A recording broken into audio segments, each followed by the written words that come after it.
Assalamualaikum warahmatullahi wabarakatuh. Saya Octavia Amanda dari kelompok 7 yang akan mempresentasikan tentang dakwah Islam pada masa kerajaan Utsman di Turki. Sejarah Daulah Utsmaniyah. Daulah ini berasal dari suatu kabilah yang hidup di Turkistan di bawah pimpinan Sulaiman Shah. Kabilah Turki ini berpindah dari suatu tempat ke tempat yang lain menghindari bangsa Mongol dan akhirnya mengembara di Asia Kecil. Akan tetapi di tengah perjalanan, tepatnya di daerah perbatasan Halb, Sulaiman Shah meninggal dunia sehingga rombongan pengembara tersebut menjadi bimbang apakah terus melanjutkan pengembaraannya atau pulang kembali ke tempat asal mereka. Rombongan terus melanjutkan perjalanan. Kelompok kedua ini memilih Artogrol sebagai pemimpin mereka. Pada tahun 1258 Masehi, Artogrol dikaruniai seorang putra yang diberi nama Utsman. Anak tersebut mendapat didikan dan latihan militer secara langsung dari Artogrol, sehingga dia menjadi seorang tulang punggung yang terpercaya dalam menghadapi berbagai peperangan dan dalam membina administrasi pemerintahan. Ketika perang salib meletus, Bizantium ikut terlibat. Dengan begitu, maka pemerintahan Utsmani mendapat kesempatan baik untuk membina stabilitas wilayah dan pemerintahannya. Di bawah pimpinan Utsman mendirikan daulah baru pada tahun 1300 Masehi. Dengan Utsman inilah pendiri daulah Utsmaniyah Turki yang didirikan di atas puing-puing Kesultanan Saljuk. Dengan timbulnya daulah Utsmaniyah, dapatlah Islam kembali menunjukkan kegagahan perkasaan yang luar biasa dan dapat menyambung usaha dan kemegahan yang lama sampai ke permulaan abad seterusnya. Dakwah struktural dan ekspansi wilayah. Perluasan wilayah para Sultan Utsmani menjadi model. Hal itu berlangsung paling tidak sampai dengan masa pemerintahan Sulaiman I. Untuk mendukung hal itu, Orkan membentuk pasukan tangguh atau pasukan baru yang dikenal dengan Janissary. Pasukan Janissary adalah tentara utama dinasti Utsmaniyah yang terdiri dari bangsa Georgia dan Armenia yang baru masuk Islam. Ekspansi yang lebih besar terjadi pada masa Murad I. Di masa ini berhasil ditaklukkan wilayah Balkan, Adrianopel, sekarang Edirne, Makedonia, Sofia, ibu kota Bulgaria, dan seluruh wilayah Yunani. Setelah Murad I tewas, kemudian dilanjutkan oleh putranya Bayazid I. Pada masanya didapat merebut benteng Philadelphia dan Gramanian atau Kirman atau Iran. Dengan demikian, dinasti Utsmani secara bertahap tumbuh menjadi kerajaan besar. Pada tahun 1402 Masehi, dinasti Utsmani di bawah pemerintahan Bayazid I digempur oleh pasukan Timur Leng atau penguasa Mongol. Kemudian dia tewas.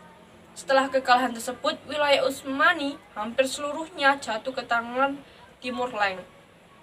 Setelah itu terjadi perpecahan secara Bayazid I, yaitu Muhammad I, Isa, Sulaiman, dan Musa. Pada saat berikutnya, Muhammad I berhasil membangun kembali kekuatan sehingga dapat menundukkan saudara-saudaranya. Puncak ekspansinya terjadi pada masa Muhammad II yang dikenal dengan Al-Fatih atau Sang Penakluk.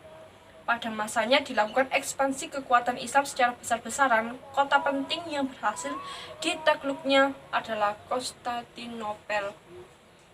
Ada 3 hal yang menimbulkan keinginan besar bagi pahlawan Islam. Pertama, yaitu karena dorongan iman kepada Tuhan dengan disemangati hadis Nabi Muhammad.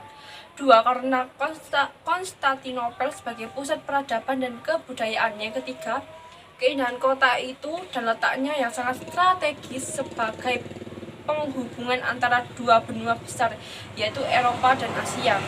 Khusus dalam perluasan wilayah, ada 5 faktor yang menyebabkan kesuksesan. Dinasti Utsmaniyah, yaitu pertama, kemampuan orang Turki dalam strategi perang terkombinasi dengan cita-cita memperoleh ghanimah.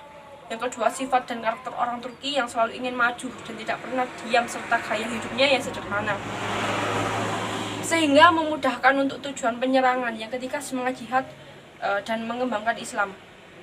Mayoritas perkembangan dakwah pada masa Turki Utsmani. mayoritas sultan-sultan dinasti Utsmani bersikap liberal dan pemurah terhadap penduduk yang beragama Kristen. Mereka melaksanakan administrasi pemerintahan yang adil di samping mengingatkan ekonomi dengan menganjurkan perdagangan di antara mereka. Hal-hal tersebut mendorong lahirnya peradaban yang tidak dapat dilepaskan dari hasil penaklukan Konstantinopel. Dinasti Utsmani banyak mengambil ajaran ajaran etika dan politik dari bangsa Persia. Selain itu, berikut adalah peradaban yang pernah ditorehkan pada masa dinasti Utsmaniyah, yaitu pertama, bidang militer. Dengan adanya kondisi objektif yang dihadapi Turki Utsmani, para pemimpin mewujudkan pemerintahan yang berdasarkan sistem dan prinsip kemiliteran. Seluruh pasukan militer dididik dan dilatih dalam sarana militer dengan pembekalan semangat perjuangan Islam. Kekuatan militer Janissary ini berhasil mengubah dinasti Utsmani yang sangat baru lahir menjadi mesin perang yang paling kuat dan memberikan dorongan sangat besar bagi penaklukan negeri-negeri non-muslim. Kedua, bidang pemerintahan. Bentuk kerajaan Turki Utsmani didasarkan pada sistem feodal yang meniru langsung dari kerajaan Romawi Timur. Dalam sistem pemerintahan, sultan menjadi penguasa tertinggi dan pelantikannya mengikuti sistem feodal. Orang kedua setelah sultan adalah wazir besar. Ia menjabat sebagai ketua badan penasihat kesultanan yang membawahi semua wazir dan amir. Di samping itu, di setiap daerah terdapat seorang khodil yang merupakan pimpinan agama di daerah tersebut. Khodil mempunyai tugas untuk menjalankan hukum pidana dan perdana menurut syariat Islam berdasarkan Al-Quran dan hadis. Yang ketiga yaitu bidang agama dan budaya. Kebudayaan Turki merupakan perpaduan antara kebudayaan Persia, Bizantium, dan Arab. Dari budaya Persia, mereka banyak menerima ajaran tentang etika dan tata krama dalam kehidupan Islam. Dari kebudayaan Bizantium, dari kebudayaan Arab, mereka mendapatkan keagamaan yang merupakan bagian dari sistem sosial dan politik Turki Utsmani. Keempat, bidang intelektual. Dari aspek intelektual yang dicapai pada periode ini adalah sebagai berikut. Terdapat 3 surat kabar yang muncul pada masa ini. Dalam pendidikan, dinasti Utsmani melakukan pengorganisasian sebuah sistem pendidikan madrasah yang tersebar luas. Dan kelima, bidang sastra dan bahasa. Pada masa ini muncul sastrawan dengan hasil karya-karyanya setelah menamatkan studi di luar negeri, sebagai Ibrahim Sinasi, penulis surat kabar Tasviri Efyar. Sebagaimana pendapat pada istana sultan-sultan Arab dan Persia, syair merupakan ekspansi utama kesenian raja. Syair istana didasarkan pada arud, sebuah irama persajakan yang berasal dari Arab dan Persia. Keenam, bidang seni dan arsitektur. Bidang seni dan arsitektur yang muncul pada masa dinasti Utsmaniyah sangatlah beragam, seperti bentuk kubah masjid, seni bangunan, kaligrafi, interior design, painting, dan cover buku. Salah satu kebiasaan yang membangun masjid untuk menandai wilayah yang telah ditaklukkan sebagai Masjid Hagia Sophia yang asal gereja St. Sophia. Sekian dari saya. Materi selanjutnya akan diteruskan oleh Hana. Terima kasih. Baik, saya akan melanjutkan materi dari Nanda. Selanjutnya, faktor-faktor penyebab kemajuan pada masa kerajaan Utsmani. Secara umum, faktor yang menyebabkan kemajuan dinasti Turki Utsmani ada 5 beberapanya. Yang pertama, adanya sistem pemberian hadiah berupa tanah kepada tentara yang berjasa. Yang kedua, tidak adanya diskriminasi dari pihak penguasa sehingga orang yang mempunyai kedudukan tinggi tidak terbatas pada satu kelompok atau keturunan sultan saja. Yang ketiga, kepengurusan organisasi yang cakap. Keempat, pihak Turki memberi perlakuan yang baik terhadap saudara-saudara baru dan memberikan kepada mereka hak rakyat secara penuh. Yang kelima, dinasti Utsmani telah menggunakan tenaga-tenaga yang profesional dan terampil, khususnya dalam bidang administrasi pemerintahan. Lalu faktor penyebab runtuhnya kerajaan Utsmani di Turki. Setelah kita mempelajari beberapa peradaban Islam mulai masa Rasul, Khulafaur Rasyidin, dinasti Umayyah, dinasti Abbasiyah, hingga yang terakhir Utsmani di Turki. Hampir semua peradaban ini mengalami adanya kemunduran dalam peradaban mereka. Hanya antaranya. Yang pertama, wilayah kekuasaan yang sangat luas.